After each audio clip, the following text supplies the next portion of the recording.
नमस्कार. आज इथे मी गोव्याच्या पद्धतीचं हिरव्या वाटाण्याचं तोणाक बनवत आहे. त्यासाठी एक मोठा कांदा उभा चिरलेला लालसर भाजून घेते. त्यानंतर किसून ठेवलेलं खोबरं घालते आणि दोन्ही लालसर होईपर्यंत भाजून घेते. कांदा खोबरं भाजलेलं थंड झाले. आता मी मिक्सरमध्ये त्याची पेस्ट करून घेते. इथे कढईत तेल घेतलेले, त्यात राई, हिंग, एक मोठा बारीक चिरलेला कांदा आणि कढीपत्ता घालून कांदा नरम होईपर्यंत परतून घेते. कांदा नरम झालेला आहे. आता एक टोमॅटो घालते चिरलेला. टोमॅटो नरम झाल्यावर मटारचे दाणे घालते आणि कांदा खोबऱ्याची पेस्ट घालते.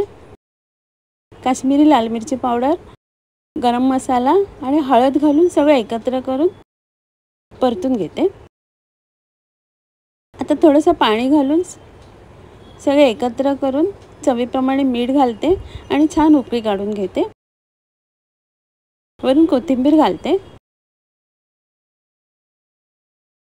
ओल्या वाटाण्याचं तोणाक तयार आहे.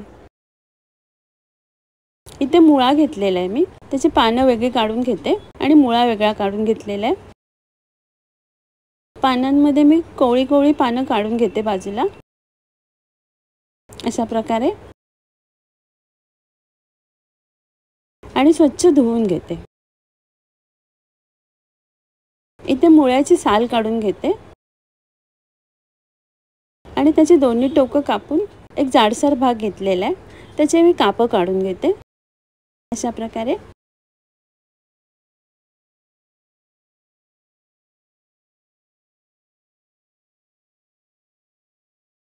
प्रकारे मी मुळ्याचे कापं कापून घेतलेले आहेत.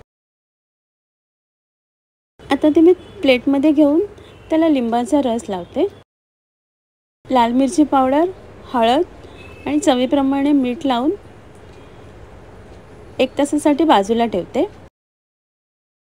प्लेटमध्ये मी रवा घेतलेला आहे. लाल मिरची पावडर आणि चवीप्रमाणे मीठ घालून सगळं एकत्र करून घेते आणि मुळ्याच्या कापांना रवा लावून घेते. कापांना रवा लावून झालेला आहे. पॅनमध्ये तेल गरम झालेलं आहे. त्यात कापं फ्राय करायला ठेवते. एका बाजूने फ्राय करून झालेले आहेत. आता दुसऱ्या बाजूने फ्राय करून घेते.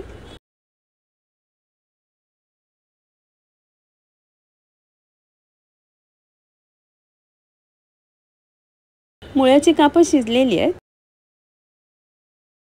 आणि फ्राय करून झाले आहेत.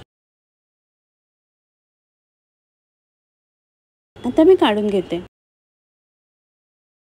बाकी उरलेल्या मुळ्यांचे मी बारीक बारीक तुकडे करून घेते. अशा प्रकारे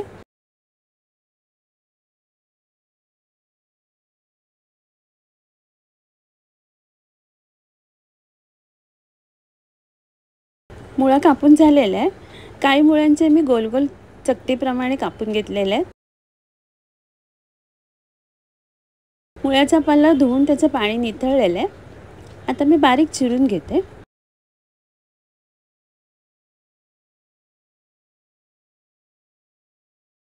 अशा प्रकारे मी मुळा चिरून घेतलेलं आहे. मुळ्याची पाने चिरून घेतलेले आहेत. त्यात मुळा चिरून ठेवलेला घालते, थोडंसं मीठ घालते आणि सगळं मिक्स करून बाजूला ठेवते अर्ध्या तासासाठी. अर्धा तास झालेला आहे. मुळ्याच्या पानातनं पाणी निघालेलं आहे, ते काढून टाकते आणि कढईमध्ये मुळा काढून घेते. 2 तास अगोदर भिजत घातलेली चण्याची डाळ घालते. कांदा, हिरवी मिरची, खोबरं घालते आणि सगळं एकत्र करून घेते. थोडंसं पाणी घातलेलं आहे आणि झाकण लावून गॅसवर शिजायला ठेवते. 2 मिनिटांनी झाकण काढलेलं आहे. आता डाळ शिजली का बघते मी. चण्याची डाळ शिजलेली आहे. चवीप्रमाणे मीठ घालते आणि थोडीशी साखर घालते. या अगोदर पण मीठ लावलेलं आहे भाजीला. थोडंसंच मीठ घालते. पुन्हा एकदा झाकण लावते आणि वाफ काढून घेते. भाजी शिजलेली आहे. मुळ्याची भाजी तयार आहे. इथे मी एक छोटा वाटी मूग घेतलेले आहेत. ते जरासा रंग बदलेपर्यंत भाजून घेतले आणि थंड झालेत. आता ते मिक्सरला मी 2 सेकंदासाठी फिरवून घेते आणि त्याची सालं मी पाखडून काढून घेते. अशा प्रकारे मुगाची सालं बाजूला काढलेली आहेत आणि मूग वाटीत घेऊन स्वच्छ धुवून घेते.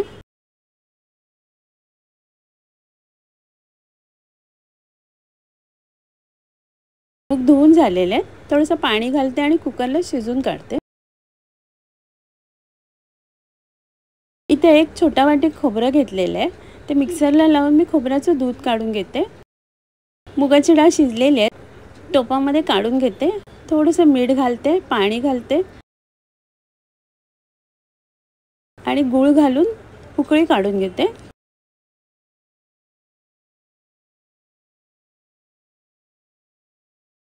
काजूचे तुकडे घालते